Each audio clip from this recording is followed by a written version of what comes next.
بسم اللہ الرحمن الرحیم۔ السلام علیکم۔ گزشتہ برس یعنی 2020 علمی دنیا کے لیے عام الحزن ثابت ہوا۔ علمی میدان کے کئی نامور شاہ سوار داغے مفارقت دے گئے۔ سال کے آخری مہینے میں جامعہ بن نوری ٹاؤن کے استاد الحدیث حضرت مولانا عاصم ذکی رحمہ اللہ اور شیخ الحدیث و تفسیر حضرت مولانا مفتی زرولی خان رحمہ اللہ بھی اپنی نیند سو گئے۔ شیخ زرولی خان رحمہ اللہ محدث العصر حضرت مولانا سید محمد یوسف بن نوری رحمہ اللہ کے شاگرد اور ہزاروں علماء کے استاد تھے۔ کراچی میں جامعہ احسن العلوم کے نام سے ایک دینی درسگاہ قائم فرمائی تھی، جس کے شمار ملک کے بڑے دینی مدارس میں ہوتا ہے۔ حضرت مفتی رحمہ اللہ کی رحلت نے علمی دنیا میں ایسا خلا پیدا کیا ہے جس کا پر ہونا قحط الرجال کے اس دور میں بہت مشکل ہے۔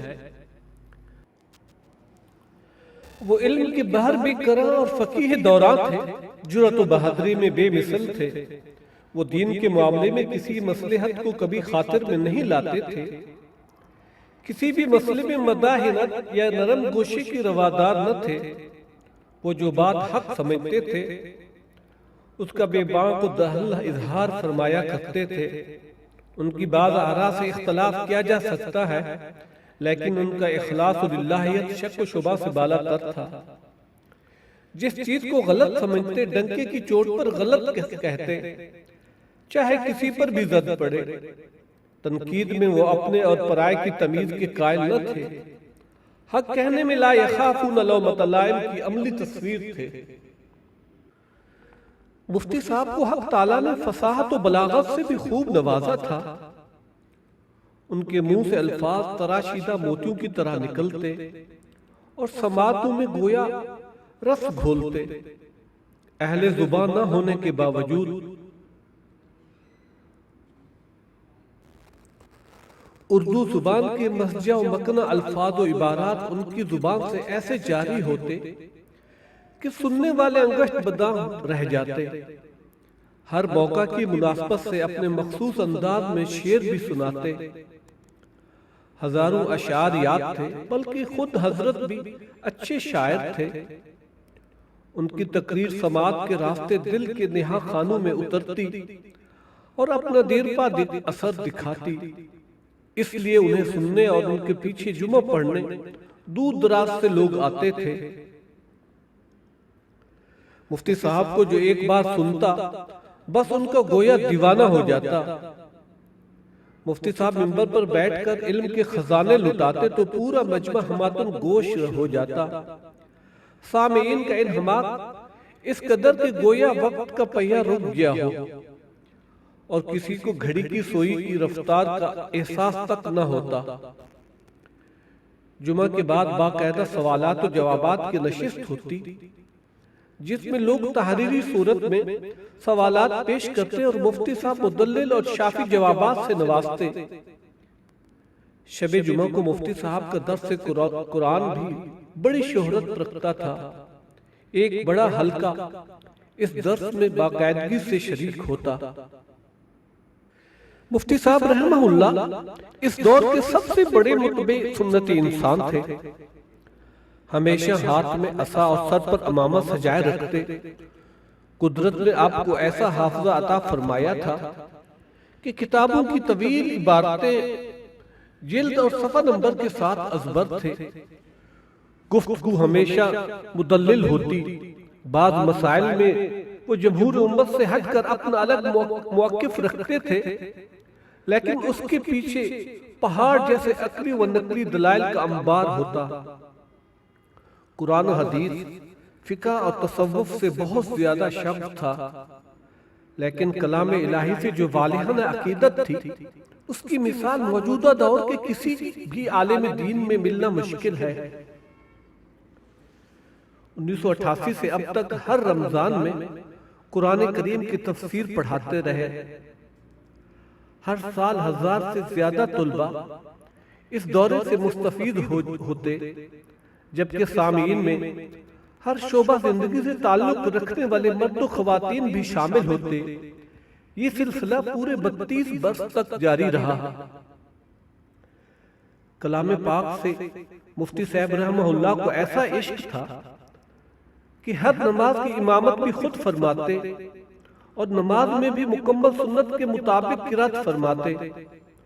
وہ واحد محتمم عالم دین تھے جنہوں نے اپنے جامعہ میں قرآن کریم کو اولین حیثیت دی تھی۔ پابندی سے ہر سال دورہ حدیث کے ساتھ ساتھ چھٹیوں میں دورہ تفسیر بھی خود پڑھاتے تھے، اور دورہ حدیث کے طلباء پر دورہ تفسیر کو بھی لازمی قرار دیا تھا۔ ان کی دورہ حدیث کی سند اس دورہ کے ساتھ مشروط تھی۔ ہر جمعہ کی نماز فجر میں بالالتزام پہلی رکعت میں حامیم السجدہ اور دوسری رکعت میں سورۃ الدہر کی تلاوت فرماتے۔ یہی سنت نبی صلی اللہ علیہ وآلہ وسلم بھی ہے۔ قرآن کریم کے بعد سب سے صحیح کتاب بخاری شریف ہے۔ اس کتاب سے بھی مفتی صاحب کو خاص نسبت تھی۔ احادیث مبارکہ بلکہ ان کے شروع و حواشی پر ابزبر تھے۔ 40 برس تک بخاری شریف پڑھاتے رہے۔ مفتی صاحب رحمہ اللہ کو کتابوں سے بھی عشق تھا، بلکہ وہ خود ایک چلتا پھرتا کتب خانہ تھے۔ ناسازی طبع کے باوجود کتب بینی اور مطالعے کا شوق آخری وقت تک عروج پر تھا۔ جب بھی کوئی نئی کتاب چھپتی اسے حاصل کیے بغیر چین سے نہیں بیٹھتے۔ اس شوق کی تسکین کے لیے بلا شبہ انہوں نے لاکھوں کی تعداد میں کتابوں کا ذخیرہ جمع فرمایا تھا۔ ان میں سے بعض نادر کتابیں بھی شامل ہیں اور مخطوطات بھی۔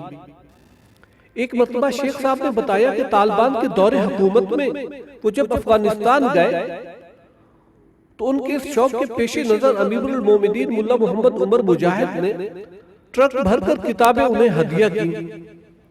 سعودی عرب میں مقیم ایک عالم دین کا کہنا ہے کہ سعودی کتب خانے والے بھی حضرت کی اس کمزوری سے واقف تھے۔ غالباً مکہ کے کسی کتب خانے والے نے بتایا کہ ہمارے یہاں جب بھی کوئی نئی کتاب چھپتی ہے تو ایک پاکستانی عالم دین کے لیے اس کا نسخہ ضرور رکھتے ہیں۔